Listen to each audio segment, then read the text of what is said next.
Hello and welcome back. Today we are continuing our lecture series on industrialization and more specifically the progressive movement.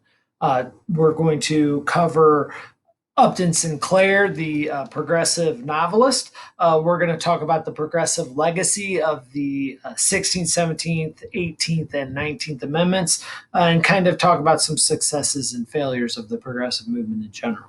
Upton Sinclair. So Upton Sinclair is a writer, a fiction writer. So he's going to write a story that's based on the truth, but it is fiction. So not exactly a true story. That book is going to become known as The Jungle. The title is The Jungle, and it is essentially an expose on the meatpacking industry. That's what it gets remembered for: how brutal and unsanitary the meatpacking industry is, and that's why people buy it. But it is also an expose on immigrants and how immigrants are treated in America. And so it's important for those two reasons. This is one of the most important books in American history. Over 1 million copies will be sold in the first year. And it's going to explain something that the American public kind of has a feeling is happening. People are getting sick and they don't really know why. It used to be that, when we were strictly an agrarian society, when most of us were farmers, you knew where you got your meat from. And so you butchered the cow yourself, and it was done in as humanely a way as possible. And you knew that you were getting good quality fresh meat. Well, now that industrialization has taken over and the meat packing industry has been industrialized, and it's the factory has taken over. Taylorism has taken over. Taylorism, which is like the science of efficient movement in factories. We're going to see that some of these meatpacking plants, and the biggest ones in America are in Chicago, the four biggest are in Chicago, and that's what he's writing about. They are taking shortcuts to make a profit. And because of that, people are getting sick. And so when people read this book, they're going to be appalled at how their food is being treated. And that will ultimately lead to reforms. The two of the reforms, there's the Pure Food and Drug Act is going to be a result of this, which means you can't mislabel food. We'll talk about why that's important here in a bit. You can't sell rotten beef as goat meat because the color looks like goat meat when the beef rots. And the Meat Inspection Act, and essentially the Meat Inspection Act is going to require federal workers to come in and make sure that these factories are sanitary. All of that is going to be a result of the book that he writes. So what's The Jungle about? Well, really, it's about this Lithuanian immigrant, a guy by the name of Jurgis, and this is kind of even though Jurgis isn't a real guy, this is based on a lot of research that Upton Sinclair does, and this is kind of a typical experience. And so Jurgis is this Lithuanian immigrant who is, living in Lithuania. There's not a lot of room for social mobility.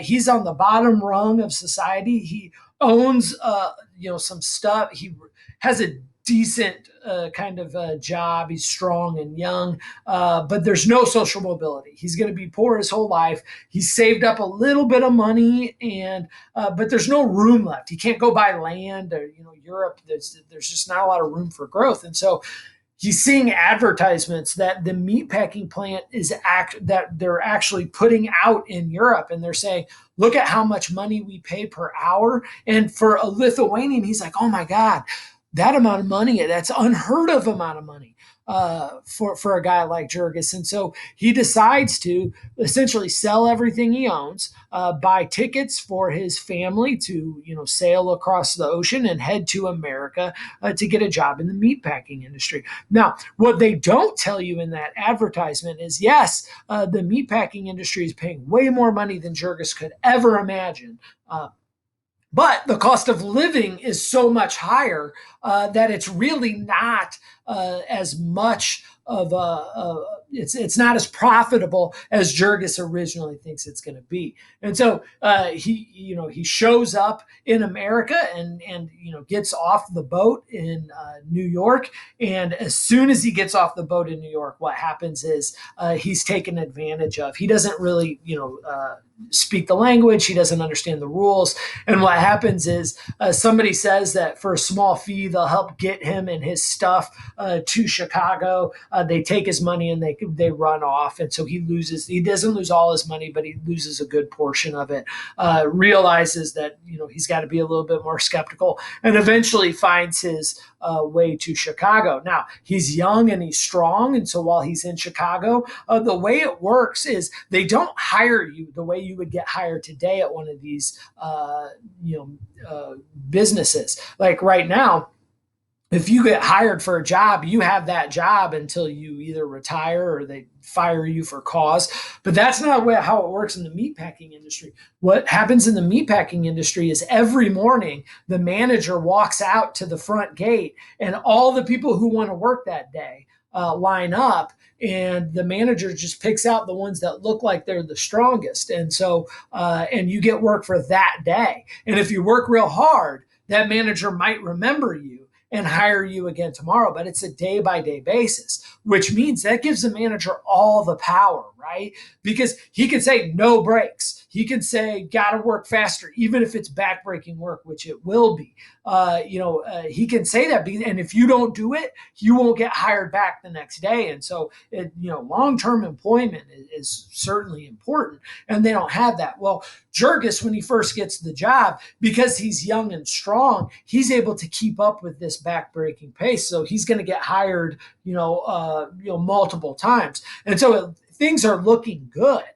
He's making a lot of money, and actually he's kind of like has a disdain for the people that are complaining about the system, because he's saying, nobody owes you a living. Go out and work hard like I do, not realizing that, at some point your body's going to start to break down, and that if you can't keep up the pace with the younger people, the manager just stops hiring you and just continues to hire new, fresh, young, strong people. Well, Jurgis doesn't know that yet. And he's doing all right, and he's making a little bit of money, and he sees an advertisement to buy a new home. Now, what he doesn't realize is that the meat packing factory actually owns all these series of homes. So he doesn't know he's buying a home from essentially his own employer. But he sees that the cost of this home is within range of what he can afford to pay. Now, he brought his whole family over, so his grandparents aren't working, but he is. He's got his wife is working, and when they're working together, they do the math and they think that they can afford to buy this home, but they're skeptical. They don't want to get ripped off. So they go to a lawyer and they say, look, is this down payment and this monthly payment, is this accurate? What they don't know is that lawyer is in the pay of the factories, which is this happened in real life back then. And the lawyer says yes. Now, keep in mind, these people can't read the contract. They're not from America. They don't understand what they're signing. And so they believe the lawyer and they sign this contract. And so they buy the home. Well, the home is built as a new home. It's not. It's been renovated, which Jurgis I don't think would care about too awfully much, except that he's paying a price that's way higher than what it should be for a used home. And then what the lawyer failed to tell them was, after so many months, the rent goes up.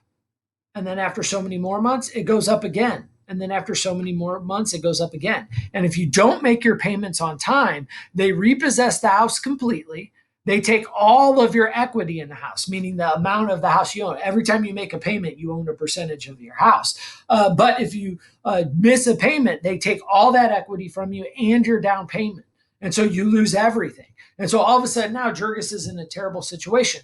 His wife's got to work. The grandparents have to go to work. The kids are going to have to go to work. They're going to get jobs as newsies, selling newspapers on the street corner. Also, they can afford food and make these ever increasing mortgage payments so their house doesn't get taken away and all of their life savings goes down the drain. And so, they want you to miss a payment. The factory wants you to miss a payment because if you miss that payment, they repossess that house, they slap a new coat of paint on it, and they just do this to the next immigrant. And so the system is really set up against them, but they're kind of making it work. But then Jurgis gets injured, right? And when he gets injured on the job, he doesn't get rehired. And so all of a sudden now, things really start to get desperate. He's laid off. The entire family's working. They're trying to figure out a way to make this all work. And the wife's boss knows that that's happening, and so the wife is working. They're still making these payments, and they're practically starving to be able to do that. And the wife's employer knows that the wife is desperate, and so he goes to her one day after work and says, if you want to keep your job, you have to sleep with me. And you're not only just going to have to sleep with me today, but essentially every Thursday after work, you're going to have to sleep with me or I'm going to fire you. Now, think about the situation that puts the wife in, Jurgis's wife in. If she gets fired, they lose their house, they lose their savings. The kids are starting to, the grandparents are starting to get sick. The kids aren't getting enough nutrition. And so to keep her family alive, she decides to sleep with them. And so every Thursday for years, I'm saying Thursday, I forget which day it was, she ends up sleeping with her boss, knowing that if she stops, she'll get fired and her family will lose their house and they might starve. That is clearly forced rape. And so she decides to keep it a secret from Jurgis because if he finds out, he would literally lose his mind. And so he will eventually find out. And when he finds out, she'll get pregnant, and the implication is, even though they never tell us, that the kid is not Jurgis's, even though Jurgis raises him. Eventually, Jurgis finds out and goes and beats up the wife's boss. But what he doesn't know is the wife's boss is a part of the political machine that the factory, the meatpacking factory, is helping to support. And so when he goes to beat up his wife's employer, he ends up in prison. He's going to actually end up in jail. All of the kids have to work. Otherwise, that they're going to die. And so what they do is, they're not going to be able to have enough money to feed the family, and members of the family are going to die. And so what they do is, as they become newsies, and they realize that, they can go out and sell these newspapers, make a little bit of money. And if they stay away from the home, they don't have to worry about their parents feeding them. They can kind of fend for themselves. And so what they would do is, like 6 days a week, they would live out on the streets selling newspapers. They would come home on Sunday, and whatever money that was left over, they would give it to mom and dad so they wouldn't lose the house. Well, that's great. But if you've ever been in Chicago, the winters there are freezing cold. And so the kids that are doing this in the winter as well. And several of them are going to end up dead because of this. One of them is going to freeze to death, kind of trying to work and make ends meet for Jurgis. Now, Jurgis, while he's in prison, eventually he gets out of prison. He develops an alcohol problem. He's struggling to be able to feed himself, and the local saloons have figured out a way. Saloons are like bars to manipulate the poor into drinking and spending a lot of money on alcohol. So what they do is they offer you a free bowl of soup with every purchase of a beer. Now, what they put in the soup is a little bit of meat and a whole lot of salt. And then they give you salty crackers with your soup. And so everybody knows consume a bunch of salt, you get thirsty and you want to drink more. And so what happens is you order a beer, you drink your beer, then they bring you the bowl of soup and you consume all this salt. And then guess what you want? You want another drink. And plus, they don't give you enough soup to fill you up. And so you're super thirsty now. You're still kind of hungry. And so you order another beer so you can get that free bowl of soup. And so you drink your beer, then they bring you the soup, and then you eat the soup, and then you're super thirsty again. And at this point, you've had a couple beers, which means you're not making the best decisions, maybe feeling a little bit tipsy. And then all of a sudden, you spend all your paycheck at the saloon and then eventually end up becoming an alcoholic. Well, that starts to happen to Jurgis. And while he's at the saloon, he does become an alcoholic. kind of like manipulated into becoming an alcoholic, he runs into members of the local political machine. And so the political machine wants Jurgis essentially to run for office and lose so they can guarantee that their guy gets elected. And Jurgis is willing to do that. And the political machine pays him a lot of money to do it. Things look like they're on the up again, but they're not, because once he loses, he did what the political machine wanted. The political machine can't be seen to be affiliated with him anymore. And so he thinks he's becoming this, you know, connected guy that's going to be able to eke out a living. They're not paying him great by any means, but he thinks he's going to be connected now, and they're going to make sure that he's treated right. Well, once he loses on purpose, they can't be seen with him. Otherwise, everybody would know it's a rigged election. And so essentially, the political machine abandons him. And so now he's an alcoholic. He's completely out of work. His family is falling apart. And so all of this is, Jurgis is looking around and he starts to realize he can't do that hard physical labor because he's injured. He's burned the bridges with the political machine, and he's an alcoholic, and he realizes he's a bigger burden on his family than he is a help for his family. And so he just essentially stops working, and he jumps on a train and he heads out into the countryside to start to try and find work on a farm. And he believes that by leaving, his family will be able to figure things out on their own without having the burden of having him around. When that happens, his house gets repossessed. They can't keep up with the payments anymore. And eventually he comes back. When he comes back to Chicago, he spent some time working. He's kicked his alcohol addiction, and he feels like he can make amends with his family. He hunts down his family, only to find that because he abandoned them, the kids have essentially just died from starvation and disease and the weather. His wife, to be able to survive, has essentially decided that her only way to make a living for herself is as a prostitute. And so she's working out of a brothel. He hunts her down, and they have this long conversation, and essentially she just says, I can't do anything for you. This is my life now. And so Jurgis is just destroyed by this, and, his culpability in it, but also the fact that he tried his whole life. He tried to work hard his whole life. And that's when he comes across a socialist meeting, where people start talking to him about, the government control over the economy to make sure things like this don't happen anymore. And that's kind of where the book leaves it.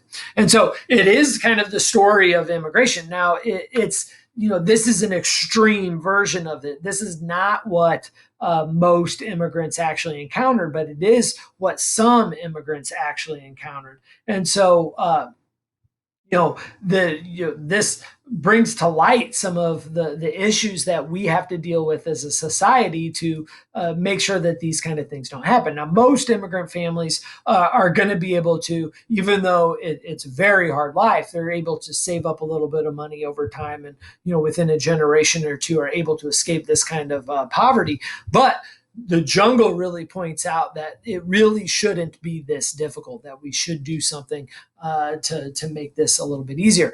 But that's not what it's most known for. What it's most known for is its description of the meatpacking plant while Jurgis is working in it. It is clearly unsanitary. These warehouses don't have windows and don't have ventilation. And because of that, it's just dirty and gross. It's hot in the summer, which you don't want it to be hot in the summer where meat is being stored. There are they describes the process, which is a brutal process, essentially from describing how the cows get their throats slit, and the person that's doing that slitting just does that all day. Remember, Taylorism and this idea of efficiency of movement and unskilled labor. You simple a task. If you're the person that slits the cow's throat, that's all you do all day, and you just you're standing underneath the cow, essentially slitting their throat. They get so soaked in blood that they get skin diseases, and he describes what that skin disease is. And a lot of times it's so bad that like their skin actually peels off. It gets in the meat. It's really gross. Then the cows get put on hooks where their stomachs get slit, their rib cages get pushed back, and the guts get scooped out. All of that, the guts that are on the floor, by the way, that's like got inches of blood in it, or laying on the floor. Somebody comes by and scoops them up. They turn that stuff into sausages. They relabel it and use it. All of that stuff is going to get used for something. And then eventually the meat ends up on these butcher tables like this, where they use these like gigantic swords to chop stuff up. We know that these instances of these butchers like losing fingers, and then not like literally not just chopping them off, but losing them. They get lost in the meat, and some of them end up getting ground up into the sausages, and I mean it's gross, gross kind of stuff. The meat then gets taken and piled up just in piles on the floor and can get left there for days, sometimes, to where maggots get in it. The meat spoils and rots and turns brown. If it turns brown, everybody knows you don't buy brown beef, right? Beef should be red. But goat meat, on the other hand, can have a brown tint to it. And so what they'll do is, instead of throwing away that brown meat, they'll relabel it as goat meat. That's why we get the Pure Food and Drug Labeling Act passed as a result of this. And so it's gross. Like I said, a lot of these, not all the factories, but some of them don't even have bathrooms, which means these guys just go in the corner. Imagine that. The meat's piled up on the floor. There's like an inch of blood on the floor, and people are just urinating in the corner, which means it's getting in the meat. The vats of lard, right? They sell lard fat to cook with. Today we cook with a lot with butter and olive oil and things like that, but back in the day we used fat. And so these big fats of vat, you have to stir it to process it, and they're open vats. And we know several reports where people have fallen into those vats, and they drowned in it, and there's a big stir. When they finally pull the person out, they don't pull all of the person out. They pull up part of the person, and the rest of it's in that fat, and it got mixed in. Well, what do you think they did with that fat? They didn't throw it all away. There's no government regulation. So you know what they did? They sold it. People ate it. And so all of these things are it's absolutely disgusting, just absolutely disgusting conditions. And people read about it in the jungle, and they say, that's why I'm getting sick. This is ridiculous. We need regulation. And eventually, Teddy Roosevelt, when he's president, we've talked about him several times. This guy reads multiple books a day. I mean, he's just an avid reader. Most of us think he has an eidetic memory, which means he remembers everything he reads. He reads The Jungle, and he says, no way that this is true, that this can't happen. So he forms a commission to look into it, and the federal government comes in and looks into it. And guess what they find out? That it's not as bad as what Upton Sinclair said in The Jungle. It's worse. As a matter of fact, it's so bad that when Upton Sinclair was writing the book, he left out the goriest details because he didn't think readers would believe it. It was so gory.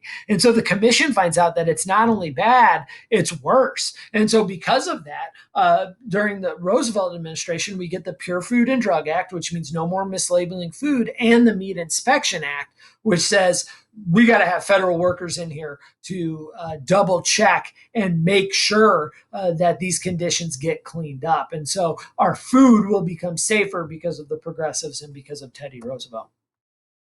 So, what are some of these social and economic reforms? Well, one of the reforms that is going to get passed is going to be the Elkins and Hepburn Act, which are going to start to regulate railroad rates. Remember from a previous lecture, we had talked about how farmers are upset that railroads are gouging prices. So the Elkins and Hepburn Acts are going to regulate those prices. Railroads can still raise and lower prices, but they have to do it within a range, and it has to be justifiable. And so it's not total price control, but it is at least limited price control. We can't have railroad companies gouging farmers and manipulating food prices like that. We're going to get the Meat Inspection Act, which we just talked about, and the Pure Food and Drug Act, which, labeling and food and medicine.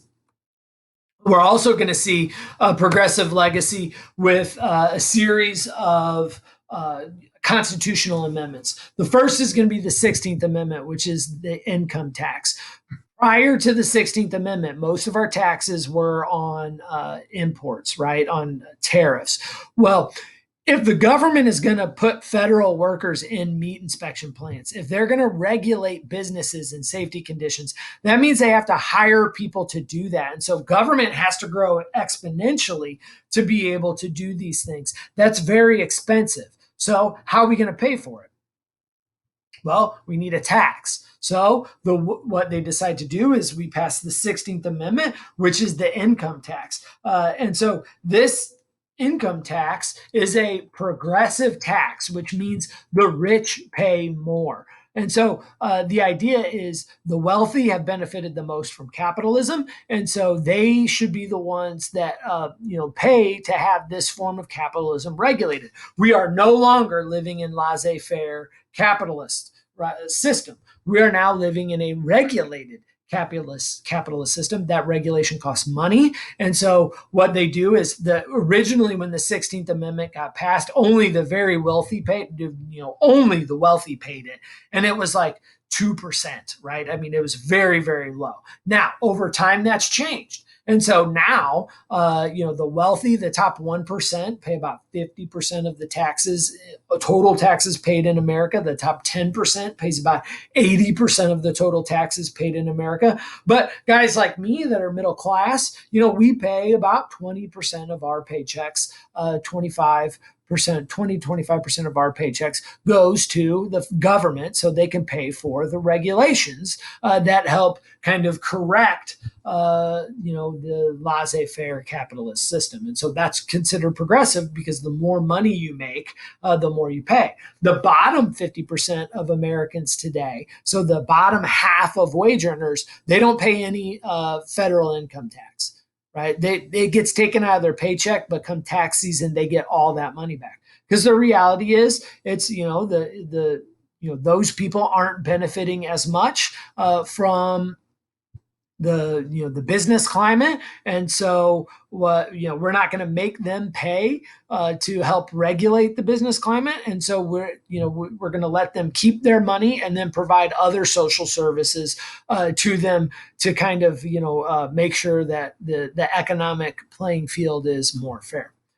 The next amendment is the 17th Amendment, which is the direct election of senators. So before the 17th Amendment, senators were elected by state legislatures. We didn't vote for them as people. It was the state legislatures that voted for them. Well, the state legislatures were controlled by the political machines and by big businesses. And so if you wanted to get the corruption out of the hands of the political machines, we can directly elect our senators. And so which allows the people to vote for senators. And so that happened. Now, that's good because it got the power out of the hands of the political machines. One of the things that it did that was a negative was it took away power from the states. And so it used to be that the Senate, the federal, right, the national Senate would never pass laws that that made states pay for things because the states just wouldn't want to have to pay for them. On a national level. Once we get rid of the direct election of senators, all of a sudden now the Senate passes what are called unfunded mandates. It's rules that the states have to follow, but that they have to pay for themselves. And so that has put a lot of state governments in really bad financial position because the federal government says, look, you have to do this in education. We're going to require that you do it, but we're not going to give you any money to do it. And so then the states have to pay for that on their own, even though they're not the ones that said it had to be done. And so the direct election of senators, really is not necessarily controversial, but it's kind of a double-bladed sword. It gets rid of a lot of corruption, but it's also put this massive kind of burden on state governments that we're only kind of now starting to recognize is not maybe ideal. The next amendment is prohibition. They are going to be able to outlaw the sale and manufacture of alcohol. We're going to spend some real time talking about that in a future lecture in the 1920s, and kind of talk about the failings of prohibition. But progressives really believe that the alcohol consumption is the root of all evil, and so it's the reason why men lose their jobs. It's the reason why husbands beat their wives. It's the reason why families are poor, and so they're going to outlaw it. And so it's the reason why there's crime, and so it gets outlawed.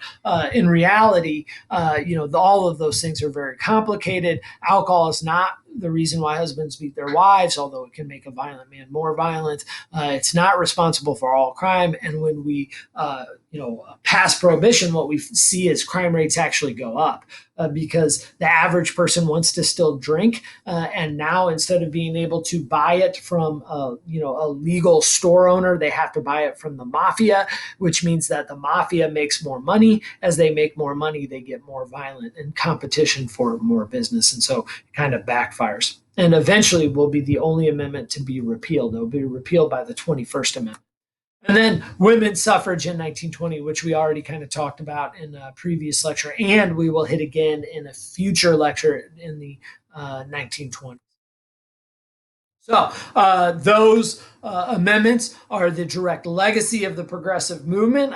It's one of the more important movements in American history that's really going to, really impactfully start to create a regulated form of capitalism, which is, the best of both worlds. It still is capitalism. You still have the choice in what kind of job you want to have. You can take risks and, work yourself up the socioeconomic scale. There's more social mobility in America than really anywhere else in the world. And so we have all that, but it's also regulated. And so, we're also going to see, as part of the progressive legacy, a standard 8-hour workday, and we're going to see minimum wages, and we're going to see women getting the right to vote, and progressive taxes, and all of these things that are going to take us away from unregulated capitalism to regulated capitalism, which is, like I said, the best of both worlds.